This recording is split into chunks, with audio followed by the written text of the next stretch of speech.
हिमाचल प्रदेश में इस साल भी मॉनसून ने भारी तबाही मचाई है। बीते साल भी राज्य में बारिश आफत बनकर बरसी थी।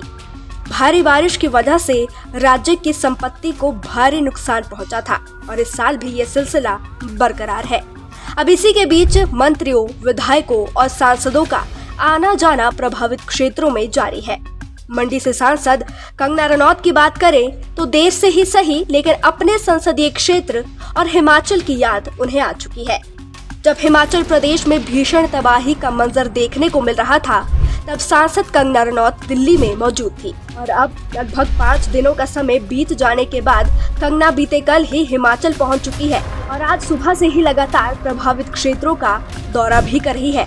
आज सुबह सबसे पहले वो आपदा प्रभावित क्षेत्र गानवी पहुंची। इसके बाद कंगना रामपुर के समेज भी गई, जहां 36 लोग पूरे गांव समेत बह चुके हैं।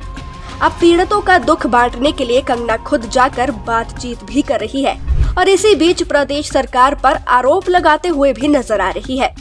कंगना ने कहा है कि आपदा प्रभावित लोगों का ना ही रेस्क्यू हो रहा है और ना प्रभावित परिवारों को राहत राशि दी जा रही है। कंगना ने कहा है कि केंद्र सरकार मदद करेगी। केंद्र ने पहले भी फंड्स दिए हैं। उन्होंने कहा है कि सेंटर का पैसा भी राज्य सरकार के थ्रू आएगा, मगर केंद्र सरकार का पैसा सुक्खू सरकार द्वारा खोदे गए गड्ढे में जाएगा। उन्होंने कहा है कि मलाना जैसे गांव का जिला मुख्यालय से संपर्क कट चुका है। लोग खुद सड़कें, पुल व रास्ते बना रहे हैं। सरकार ने अब तक एक भी काम पूरा नहीं किया है। देखिए, जो राज्य सरकार की जो हालत है वो तो सबको पता ही है कि राज्य सरकार की क्या हालत है। पिछली बार के जो विस्थापित है उन सबको ये प्रॉमिस किया था कि 7-7 लाख रुपया जो कि केंद्र से फंड आया था, 7-7 लाख रुपया सबको देंगे। तो क्या मिला? वो 7 लाख रुपया नहीं मिला।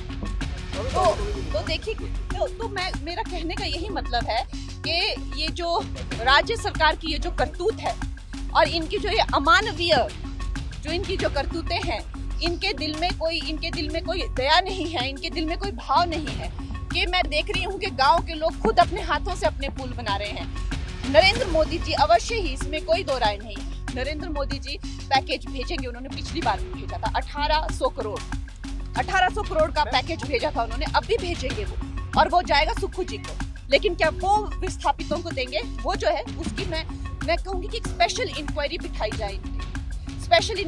जाए और जो भी इन्होंने यहाँ पे भ्रष्टाचार का जो यहाँ पे इन्होंने नाच शुरू किया है उस पे जो है लगाम लगाई जाए। क्योंकि एक हद तक जो है, लेकिन जब इंसानियत यहाँ पर जो है रोने लगी है, तो अब हिमाचल के जो है वो नागरिक नहीं सहेंगे। ये इस तरह की क्रूरता नहीं सहेंगे। जितने पैकेजेस हिमाचल को मिले हैं और जितना इंफ्रास्ट्रक्चर वर्क हिमाचल में हुआ है, मुझे नहीं लगता इतनी आबादी वाले ऐसे क्षेत्र में पहले हुआ है। और अभी भी फाइनेंस मिनिस्टर ने, जो हमारे वित्त मंत्री है, उन्होंने स्पेशल पैकेज जो है वो हिमाचल के लिए उसकी घोषणा की है। और कितने राज्यों ने इस पर, आपने देखा, कितने राज्यों ने इस पे जो आपत्ति जताई कि हिमाचल को क्यों पैकेज जा रहे हैं। लेकिन अब वो पैकेजेस जो हैं वो लोगों तक नहीं पहुंच रहे हैं। देखिए, जो केंद्र सरकार के पास जो भी आयोजना होगी और जो भी लोगों की जो सहमति होगी, उसके साथ मिलकर ही काम करेंगे। जमीन कहीं दूर हुई तो क्या ये अपना एरिया छोड़ के जाना चाहेंगे? नहीं। इसकी जमीन आप दूर कहीं इनको दूसरी पहाड़ी में स्थापित, तो क्या वो वहाँ रहना चाहेंगे? अकेले नहीं, लोग अपने ही एरिया में रहना चाहते हैं। उधर क्या स्थिति है, क्या सिचुएशन है, हम क्या कर सकते हैं, किस तरह से हम जमीन दे सकते हैं या हम अपार्टमेंट्स बना सकते हैं। सरकार के साथ मिलकर जो है इस पर डिस्कशन कर देंगे। लेकिन बात तो यही है कि ये जो एग्जीक्यूशन होगा ये तो राज्य सरकार करेगी, आपका एग्जीक्यूशन। अब कंगना के इस बयान को सुनकर जरूर बौखलाहट मचने वाली है, जिससे आरोप और प्रत्यारोप की राजनीति आपदा में भी जरूर देखने को मिलेगी। हिमाचल प्रदेश के लोक निर्माण विभाग की बात करें तो अब तक 300 करोड़ रुपए से ज्यादा का नुकसान भी हो चुका है। आने वाले दिनों में भी मौसम विज्ञान केंद्र शिमला के मुताबिक राज्य के कई हिस्सों में भारी से भारी बारिश होने की संभावना जताई गई है। ऐसे में आने वाले वक्त में भी आम लोगों के साथ राज्य सरकार के लिए चिंता का सबब बना हुआ है। अब इसी बीच बीते कल ही विक्रमादित्य सिंह का भी बयान सामने आया था, जिसमें उन्होंने सीधे तौर पर सांसदों से आग्रह किया है कि आपदा की इस घड़ी में वो केंद्र के समक्ष हिमाचल के लिए आर्थिक मदद का मुद्दा जरूर उठाएं, ताकि प्रभावितों को पुनर्स्थापित किया जा सके। विक्रमादित्य सिंह ने कहा है कि केंद्र सरकार से हिमाचल प्रदेश को अभी तक किसी भी प्रकार की वित्तीय मदद नहीं मिल पाई है। और अब लग रहा है कि विक्रमादित्य सिंह और कंगना रनौत एक बार फिर आमने सामने आने वाले हैं, क्योंकि चुनावों के दौरान इन दोनों की टिप्पणियों से सब वाकिफ है।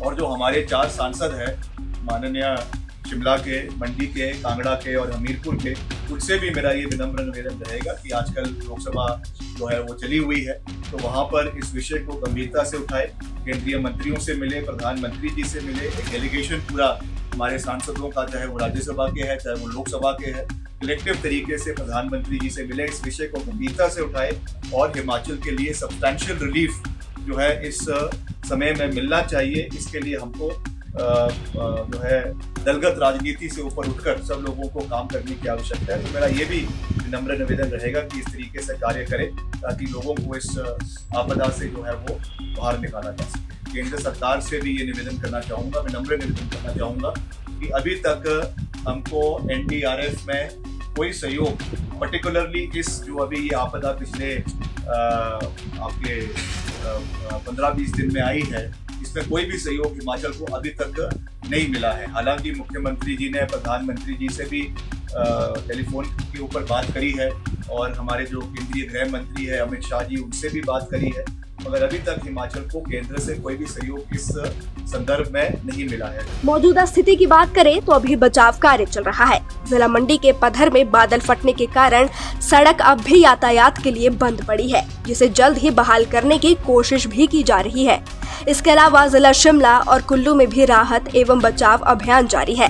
भाजपा सांसद कंगना रनौत की बात करें तो बागी पुल के बाद निर्मंड के केदस भी जाएंगी, जहां बाढ़ से 6 परिवारों के मकान बह चुके थे।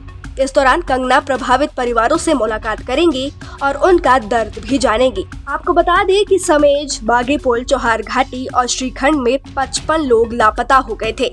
कंगना रनौत इस आपदा के बाद आज पहली बार प्रभावित लोगों से मिलने भी पहुंची है। इस दौरान कंगना के साथ बीजेपी विधायक सुरेंद्र शौरी और रामपुर से 2022 विधानसभा चुनाव के प्रत्याशी कौल सिंह नेगी भी मौजूद है। Nation speaks bureau report.